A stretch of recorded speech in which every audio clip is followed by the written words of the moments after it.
जय जोहर संगवारी हो। प्यों से कैसे मिठाई हरे जे खाए में सभी जन ला बड़ पसंद आथे, पर हर समय हर जगह यह मिल नहीं पाए। तो बिना प्योंस के भी प्योंस आप मन हा घर में बना सकते हो। एला बनाए बर मिले हो ताज़ा वाले मीठा दही, जेला में कपड़ा से बांध के भारी बर्तन से दबा के पानी निकाले। पानी निकाले के बाद नाप से है 1 कप है, तो 1 कप कच्चा दूध, 1 कप कंडेंस मिल्क, 2 चम्मच कॉर्नफ्लावर डाल के अच्छा से फेंट लें। अगर आप मन कर कॉर्नफ्लावर नहीं है तो आधा कप शक्कर, आधा कप दूध पाउडर डाल के सबोला मिक्सी के जार में डाल के अच्छे से चला लूँ।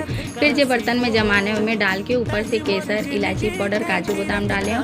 कढ़ाई में पानी रख दे हो, गर्म होए पर गर्म हो गए तो स्टैंड ला रख के प्योंस वाले बर्तन ला रख दे हो और इला ढक के 25 से 30 मिनट पर पकाए हो। आप मन हा बीच में चाकू गड़ा के देख सकते हो। 25 से 30 मिनट में अच्छा से जम गए है, तब फिर एला पानी से बाहर निकाल के कम से कम 2 घंटा पर फ्रिज में ठंडा होए पर रख दो। ठंडा हो गए तभी एला बाहर निकाले हो, बर्तन से पीस पीस में काट ले हो और ये बहुत अच्छा से बन के तैयार होते। ता संगवारी हो आप मन भी या बिना प्योंस के घर में प्योंस बना के खा सकते।